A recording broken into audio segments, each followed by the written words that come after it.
Kalau nasib rakyat di Indonesia kayak gini, terus apakah kita akan benar-benar akan terpuruk?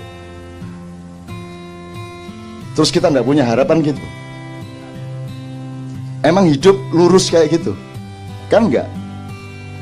Jadi kakak saya yang sulung itu mendidik anaknya luar biasa. Kita menyebutnya keluarga sakinah. Adiknya, kakak saya yang di Jombang, itu nggak peduli sama anaknya. Ibunya juga gitu, anaknya nangis kayak ngapa mau cokoran deh. Wes, hasilnya aneh. Yang dicuekin bapak ibunya ini mandiri-mandiri, jago-jago, dasar-dasar. Yang dididik secara keluarga sakinah penuh perhatian tiap hari, itu jadi anak yang tergantung. Jadi gak mesti anggitmu rek, gak mesti pendidikan itu jangan GR. Emang Allah bukan pendidik utama anak-anakmu. Kamu kan cuma dititipi, tapi pendidik utamanya adalah Allah. Allah yu'alim, alamal insana malah lam ya'lam. Jangan GR, Allah gurunya, kita asistennya, kita mengawal, kita fasilitatornya, tapi Allah gurunya. Allah juga punya rencana pendidikan sama anak kita. Sekolah bukan satu-satunya. Anak saya tuh yang kecil tadi aja itu, sekolah itu toleransi bagi dia. Kan dia nggak mau sekolah, akhirnya oke, kompromi sekolah. Tapi Bu, saya tanya satu sebelum saya berangkat sekolah, tolong dijawab. Iya apa nak? Kenapa sih harus ada guru segala? Menunggu. Lu ya sekolah kan harus ada gurunya. Iya, kan ada ayah sama ibu, kenapa harus ada guru?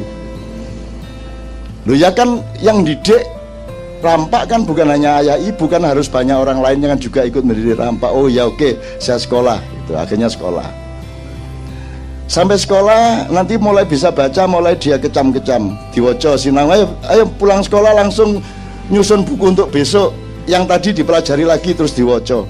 Gini aja kok pelajaran. Ya sudah tahu ini. Gini aja kok jadi buku. Dikecam semua bacaan itu. Terus sing soal agama dia tanya. Sampai rumah pulang sekolah ketemu saya. Ya, agama itu penting, Mbak. Belah mati aku. Ini nek aku ustadz tuh tak langsung kafir gitu kan. Terus saya langsung harus cari jawaban gini loh. Kak Sabrang, Kak Haya, Kak Jembar, kamu, saya, ibu itu kan nyari. Bisa nyari sendiri, bisa mempelajari sendiri, tapi ada hal-hal dalam hidup ini yang kita nggak bisa nyari. Maka Tuhan ngasih tahu kita. Nah, ngasih tahu kita itu namanya agama. Itu. Terus dia ngomong, oh itu tuh agama. Saya pikir agama itu mata pelajaran. Dia ngomong ya.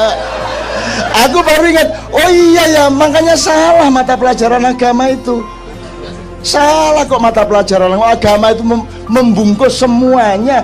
Dia entitas dari seluruh kesadaran kok jadi pelajaran. Kalau pelajaran agama berarti bukan pelajaran biologi lah, susah nih. Kalau agama bukan biologi, bukan matematika, kan begitu akhirnya anaknya berpikir. Jadi sejak kecil sudah salah cara berpikir kita.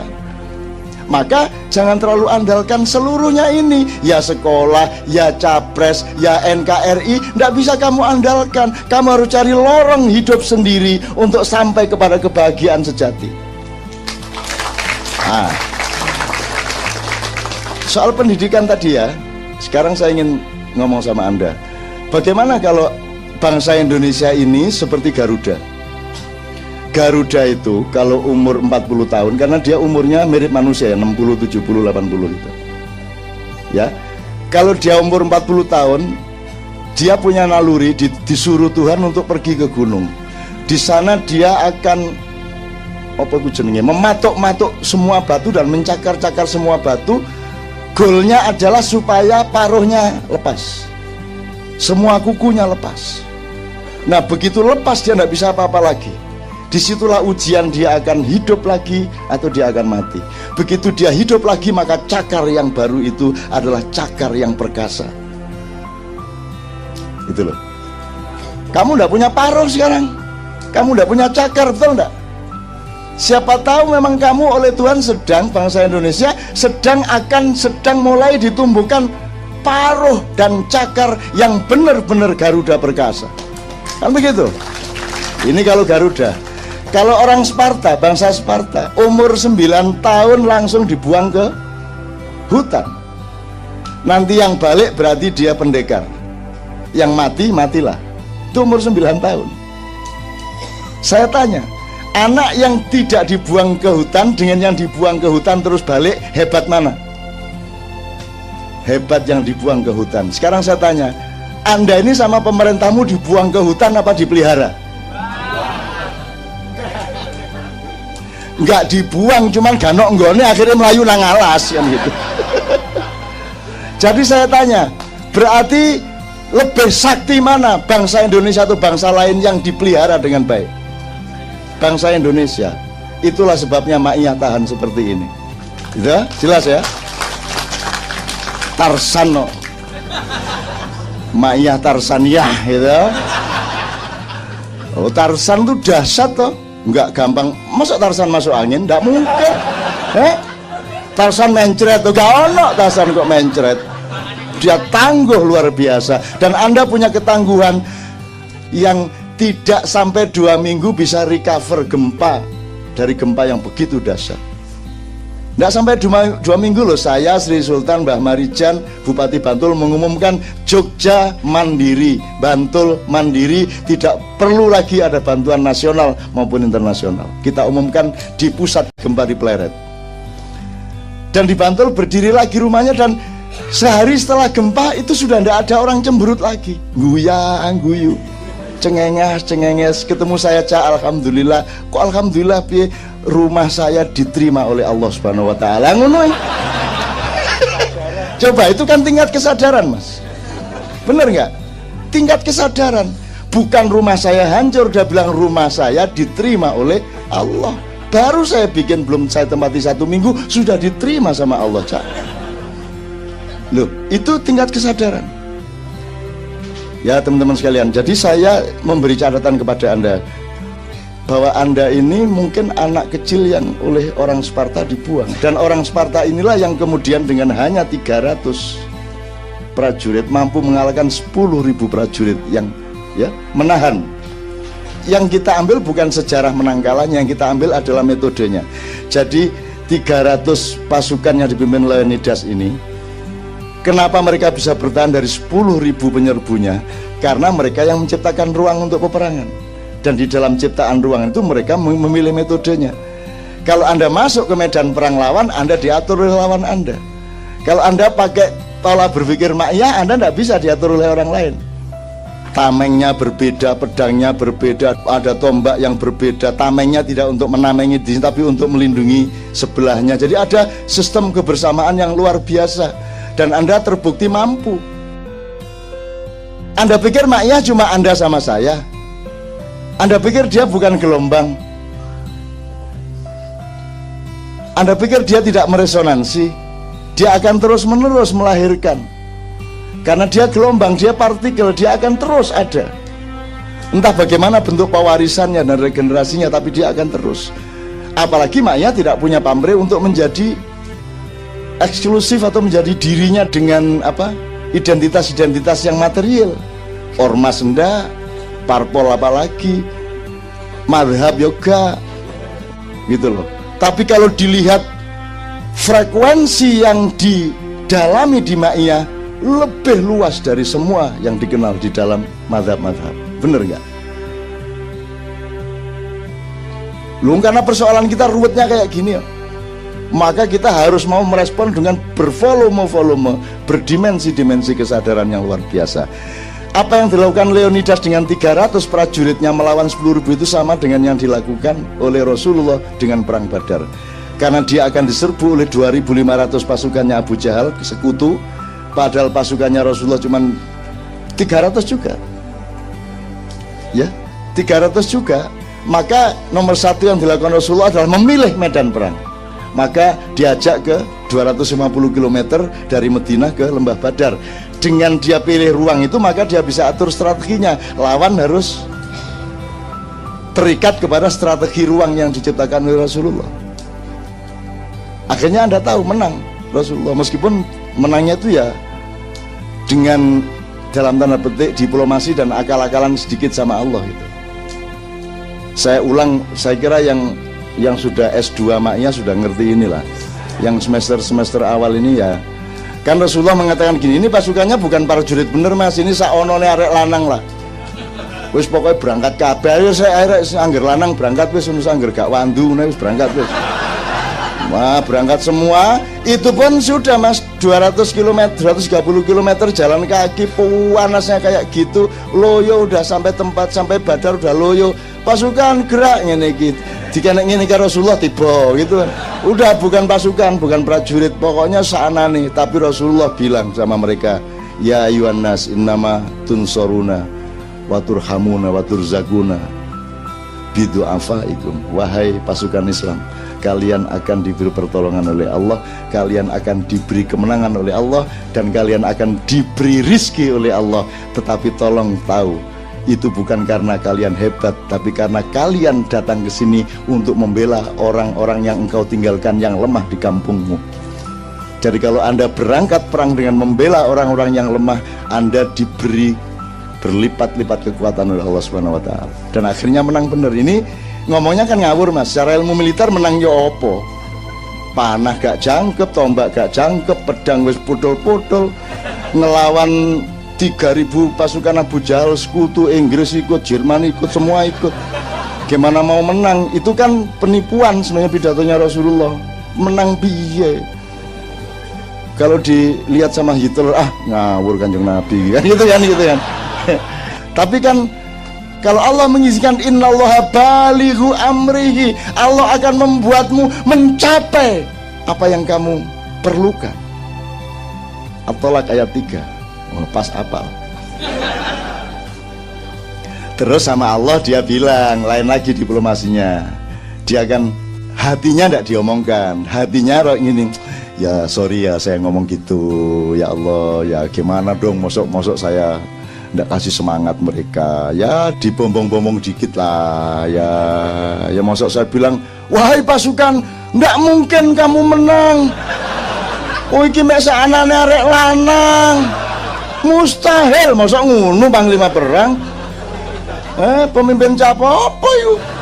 Pemimpin harus bilang engkau akan diberi kemenangan oleh Allah, kan gitu Rasulullah. Seperti Bung Karno. Kita bukan bangsa tempe, kita adalah bangsa yang digembleng jatuh, bangun lagi, digembleng jatuh, bangun lagi, digembleng jatuh, kelepek, tidak bangun lagi. Itu ya teman sekalian ya. Terus sama Allah bilang, Allah kan ngerti, nggak usah dia ngomong ya sorry lah Allah, aku agak bombong dikit, tapi saya ikhlas kok. Saya mati ndak apa-apa, Islam kalah ndak apa-apa, pasukan saya mati semua, seluruh Madinah dikuasai Abu Jahal, saya ikhlas ya Allah. Udah terserah, ini apa adanya kayak gini nih, terserah saya, udahlah EGP kata Rasulullah. Asal engkau tidak marah kepadaku, asalkan engkau ridho kepadaku, maka aku menderita tidak masalah, aku mati tidak masalah, Islam hancur di bumi tidak masalah, asalkan orang-orang yang syahid ini engkau cintai. Itu kalimatnya Rasulullah kepada Allah. Illam takun alayya ghadabun fala ubali. La ubali itu artinya gak paten. Jadi sekarang jelas wiritane. La ubali kan kalau diterjemahkan kapaten. Boleh ndak wiritan bahasa Jawa? Ayo ono sing larang gini. Kalau Betawi gimana kira-kira itu? Kumaha Allah baiklah gitu kan. Emang gua pikirin. Jadi lumayan loh kalau di masjid ada, emang gua pikirin. Asik ya? Wah dahsyat itu, bingung majelis ulama sesat ini. Emang gua pikirin kok sesat. Aku tidak mau mikir dunia karena aku hanya memikirkan Allah, kok sesat. Bener nggak? Emang Allah studi bahasa Arab sehingga harus ngomong ke Allah dengan bahasa Arab, kecuali dalam sholat. Itu karena kita cinta sama Allah, taat berbahasa Arab dalam sholat. Tapi setelah sholat berdoanya bahasa Betawi tak apa-apa, kan gitu. Dan pakai logatnya, nadanya kayak Madura itu loh, katanya Rahman Rohim sampai ya ngosok, mana Rahmannya? Gusti Allah kate muring-muring ya opo arek iki. Orang Madura itu gak bisa diapa-apain. Bupati itu dikasih gratifikasi itu mau diinterogasi KPK itu marah. Interogasi apa ini? Bapak kan dapat gratifikasi. Siapa yang dapat gratifikasi? Loh, Bapak sebagai bupati. Tidak ada bupati dapat gratifikasi. Yang dapat hadiah ini kiainya. Saya kiai. Dari dulu saya tidak jadi bupati, saya dapat begini. Untuk apa mereka menghormati saya tidak sebagai bupati? Kalau tidak percaya tanya sama mereka yang ngasih. Gak bisa ditangkap sama Madura. Ya apa? Wong ono iwak lho Mas.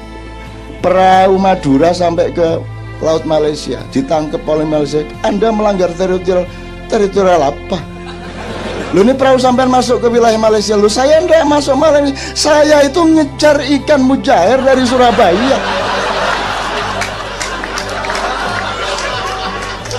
Ikan mujairnya masuk sini saya cari sama. Saya enggak masuk wilayah Malaysia. Sampai kalau nyalakan salahkan mujair ya kenapa sih? Masa mau Madura kalah kabeh. Dodol salah cilik saopel-opel ini regane larang. Wong wedok sing protes terus dari sini dodol sampeyan niku ayu tapi upile sak salah-salah.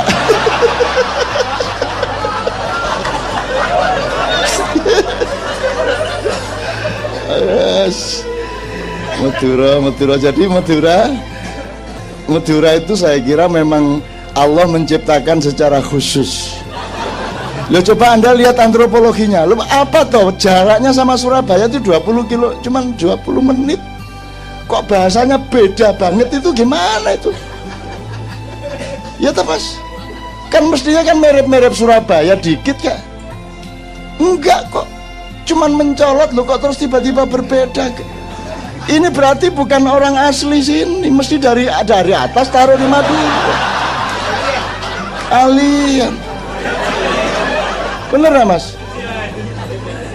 Jadi kalau pakai antropopsikologi ya, Surabaya kan keras. Arek-arek Surabaya, Allahu Akbar, kita serbu jenderal apa itu? Malabi, kan keras. Begitu masuk Madura, strukturnya lain, mana keras mana halus itu. Mestinya kan makin ke sana makin keras tuh Mas. Wong makin Madura, enggak. Makin ke Sumenep makin halus. Di Bangkalan keras, di Sumenep halus. Kan begitu. Saya kira di surga di neraka enggak ada orang Madura. Tergantung lakunya sate di mana. Ini saya kok kesana ini ngapain aku ini serius ya dari tadi ya. Asem ini. Oke, terakhir. Anda ingat-ingat, jangan disangka kalau kita ini terpuruk sebagai rakyat lantas kita benar-benar akan mengalami kehancuran. Siapa tahu Anda memang dimasukin hutan umur 9 tahun itu. Anda masih kecil, demokrasinya masih belajar, Anda tidak diperhatikan, Anda menjadi orang yang sakti dan tangguh. Dan memang tidak ada orang yang melebihi ketangguhan Anda semua ini di seluruh dunia. Wus, tangguh, pol, udah. Tangguh itu dari segala sudut udah. Tuh, gitu ya.